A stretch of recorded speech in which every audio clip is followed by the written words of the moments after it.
Hey guys, welcome to my Mana and Artifice spell overview world, and today I'm going to be covering the tier 3 spells. I've covered tier 1, I've covered tier 2, and I'm going to be covering tier number 3. This tier, you actually get to choose a faction, so I do have a few extra subsections added in which I show the different faction spells, one for the Ancient Wizards, one for the Fey Courts, and one for the Undead faction, because the demons don't get faction spells until tier 4. And I'm going to be getting right into it, because there are a lot of things here. As you can see by the sheer enormity of it compared to previous tiers, there's a lot of stuff here. I'm going to get to covering it right here. So first of all, in this tier, you get to summon some Grimoires. So this is a Grimoire. It is actually connected to some spells. This Grimoire, if you were to put a spell into it, and I'm going to now toss out the Grimoire, and I'm going to summon a new one. The Grimoire is summoned with whatever shape that you have it set to be, and it gives you a Grimoire, which has these spells that the previous one also has. And now, if I take this one up, as you can see, it also does not have these spells. This makes it so that Grimoires will function as a ender chest for your spells, which is very nice, so that if you die, you don't have to, create backup spells. You can instead just use the ones that you already have in your Grimoire. And it's also much better than a typical magical book because it has 20 available spells. It's much like the Book of Rote, unlike the usual 10. The next thing is the freeform spell. So if you click under it, it will have this open space. You can put a spell in it, and then when you draw these shapes, such as a triangle and a circle, it will give you the spell effect. In this case, it gives me a Bind Wounds effect, which is what that spell does. If I were to pull it back up again, it is a self-bind wounds, and that is exactly what it did for me. This is good for those situational spells that you don't really have that great of a use for, but you still want to keep it around. Just make it freeform. Bring your wand with you. You can draw it whenever you want. And that's all the cantrips we have. Unlike previous tiers where we got things such as the Affinity Tinker Table, we don't have that here. It just is 2 new cantrips, but it's more than made up for with this. The first new shape that we have is the chain shape, which makes it so that it impacts things in an area, connecting things. So if it impacts a bunch of blocks, it will impact a bunch of the same blocks, and if it impacts a bunch of mobs, it will impact a bunch of the same or similar mobs. Let's say you target a zombie, a group of monsters, it'll hit all the monsters. Yep, that's just the way it works. So just going to show it with this break component. Boom, goes through. But once it is out of the range, it doesn't work anymore. I currently don't quite understand what these subcomponents do, so I'm not going to try to explain them.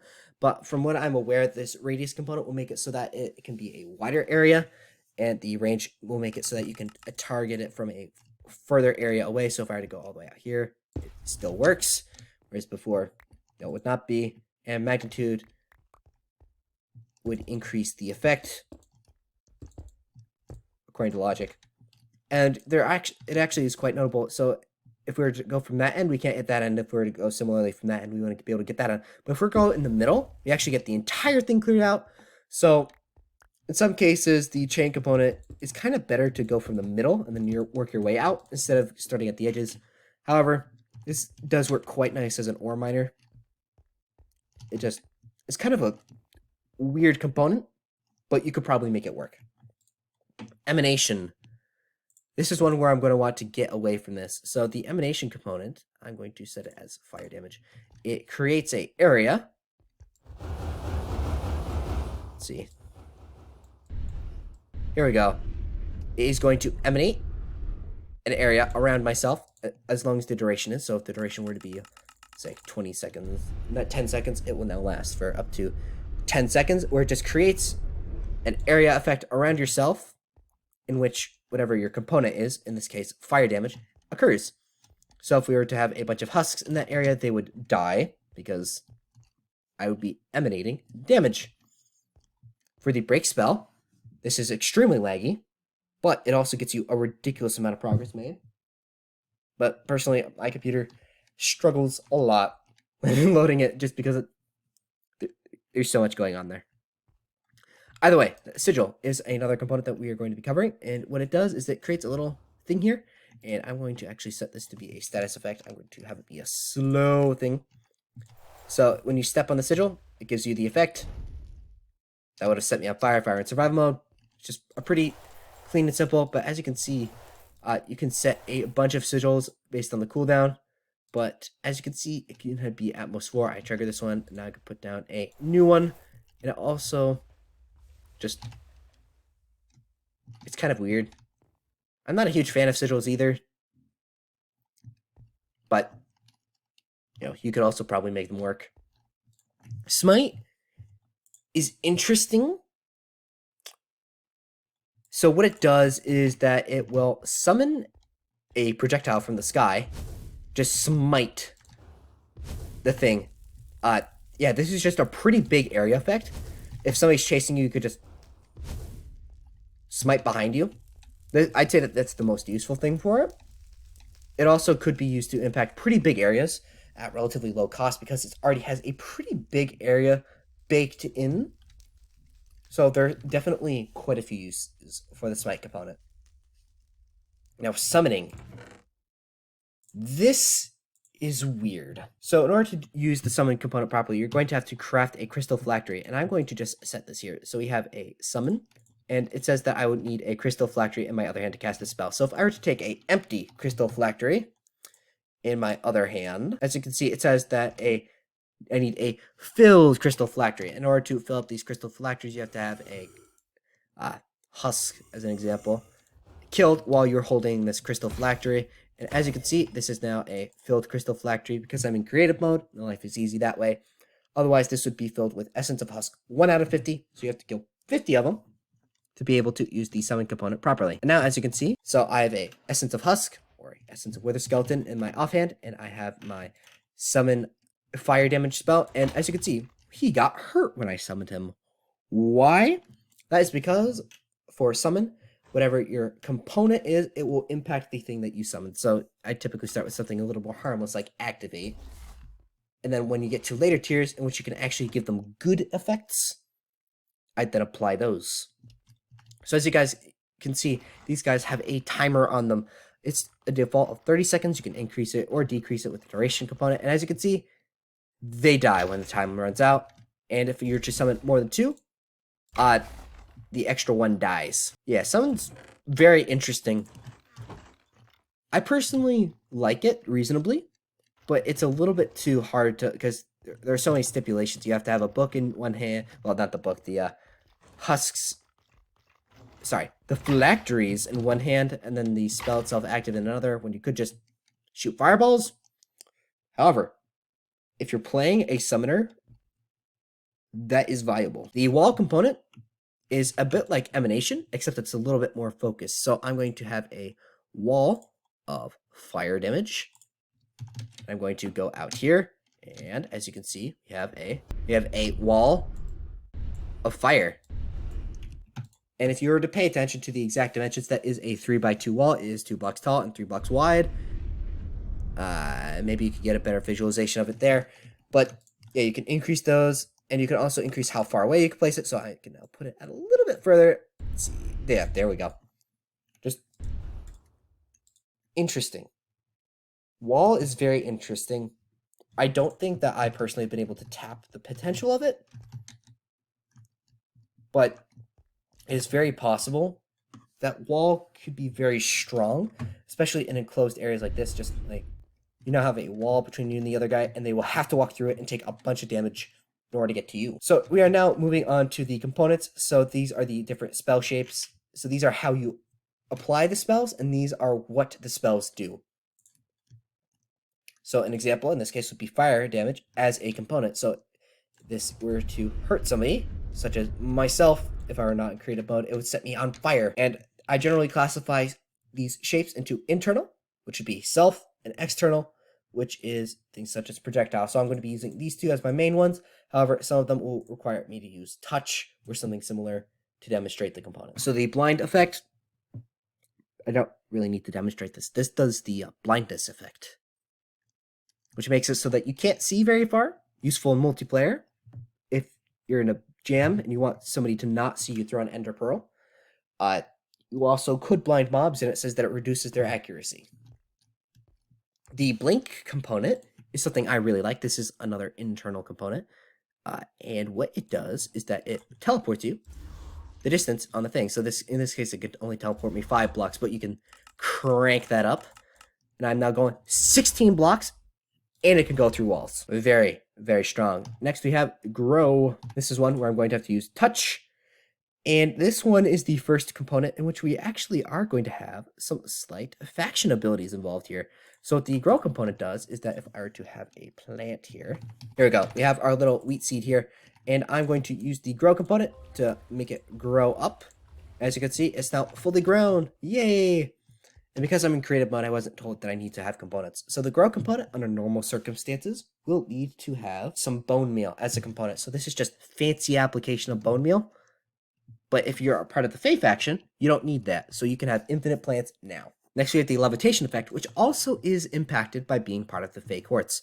So what levitation does, you want to apply it on yourself, and it gives you a limited form of creative mode flight, but I'm not going to be demonstrating it because it's kind of weird in that it will make it so that I will temporarily lose my ability to do normal creative mode flight, and I like having that. If I were to demonstrate this, so, I mean, I guess I'll just show. It's just really weak flight, and I'm going to have to drink this milk now. Otherwise, I'm going to lose my special normal flight. And this normally costs a feather to use, but when you're a part of the Fae courts, you have a discount of no feather. Lightning damage is another subcategory of the damage department, in which it is an area attack. So fire does that area over time attack. Ice damage makes it so that things are slowed down. Lightning can have its area cranked up to ridiculous levels, so when you shoot, you don't need to be accurate. I love lightning damage. It also is not resisted by anything. So if fire damage, there's like blazes, pigmen that are immune. Lightning, nothing's immune. Beautiful. Night vision. I feel like I should not have to say this, but night vision. Rift. This is beautiful. So the Rift spell creates a rift. And this is a ender chest. So once that's closed, I can now open up a new rift, and it has the components of the previous one, which is just awesome. And if you were to have it be an external component, such as a projectile or boom, we now have a rift over here that we can open, and that will close after just a few seconds. There's no duration component there. And it's an ender chest that you can create using magic. Next we have Swift Swim, which gives you the Dolphin's Grace effect. So if I were to apply it to myself, I got some Swift Swim. Now, Dolphin's Grace. Yay! So, as the title may imply, this spell gives you the weakness effect, which makes attacks weaker. Yeah, super complicated. You needed me. With that out of the way, we now can cover the next component. This is a faction-specific component for arcane damage. This is for the wizards. They have a special form of damaging people. So this is arcane damage. It's no different than normal damage, except that when it targets players or mobs with mana, which I don't really think there are any at the moment. There may be some that are like, I don't know if wraiths use mana, but arcane damage, what it does is that when you attack them, it takes away some of that mana. So if you were to hit a player, you could say drain quite a bit of their mana if you just zap them really hard with arcane damage. Eldritch Flight, I tried to demonstrate, but it's not working right now for this particular world, probably because all these well springs were artificially generated. So what Eldritch Flight usually does is that you cast it once, you get a minor form of the Eldritch Sight, in which it will just show you all of the nearby things, but it will have a line pointing to each of them. And then you cast it again while looking at one of those lines, and it will turn you into a ball of energy, fly you to one of them, and then place you right there. And it will just allow you to travel instantly between all the nearby Eldritch well springs.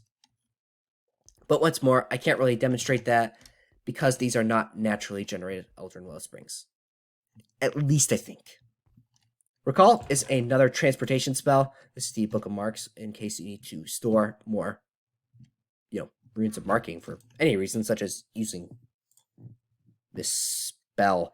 So the way that Recall works is that you hold a rune of marking. In this case, it's set to right there, in your offhand, and then you cast the spell, and it teleports you right to where the rune of marking is set. And this will work within 500 blocks.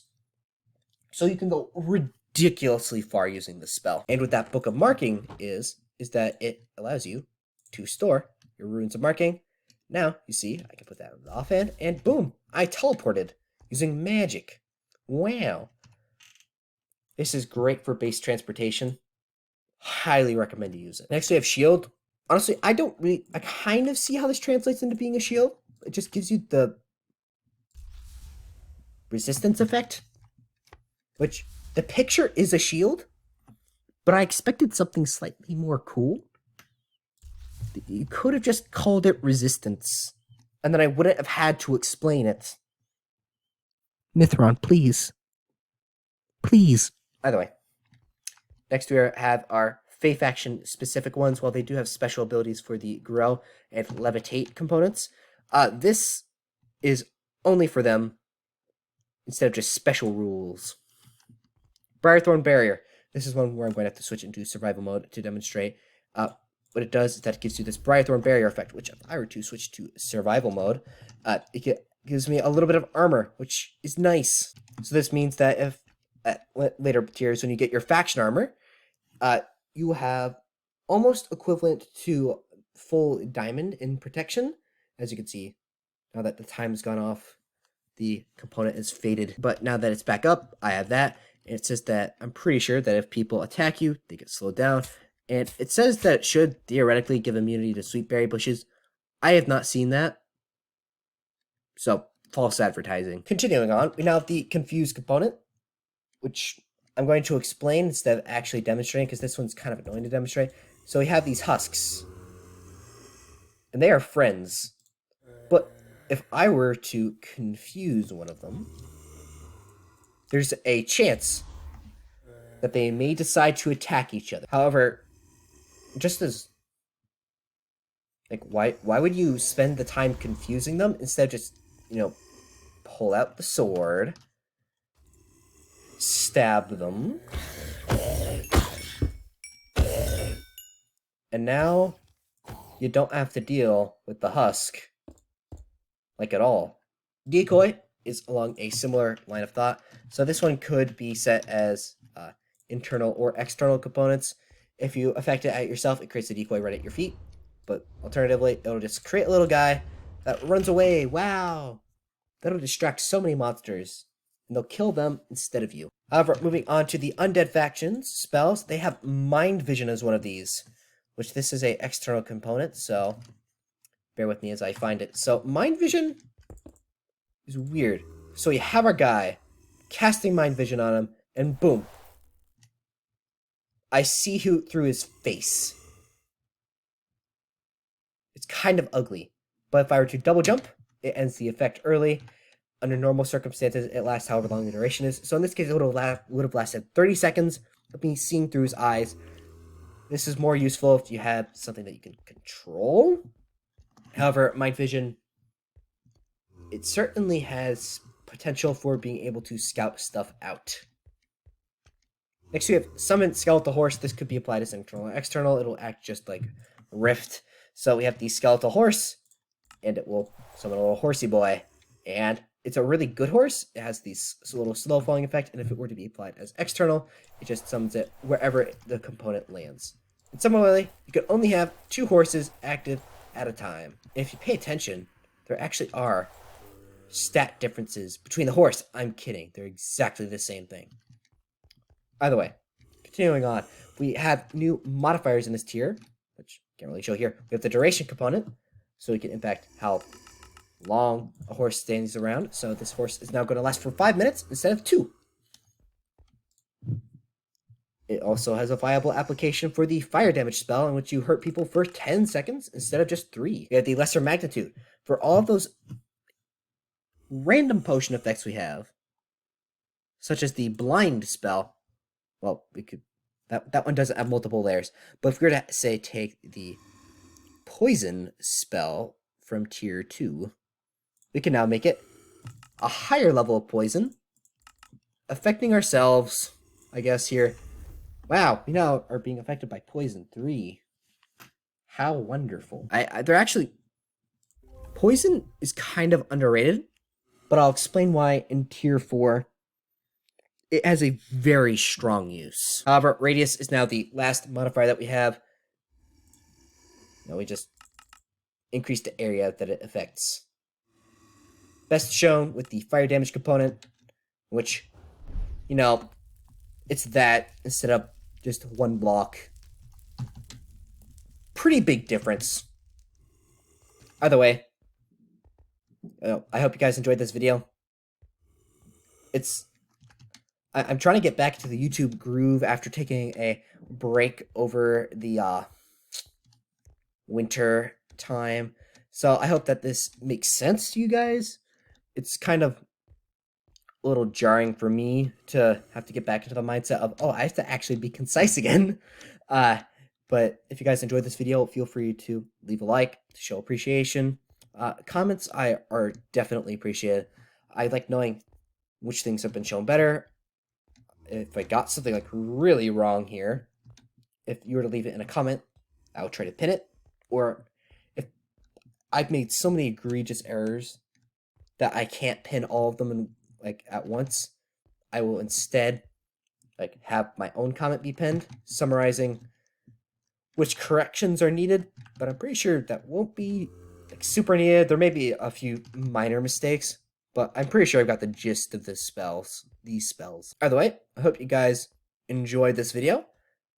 And hope you guys have a very good day.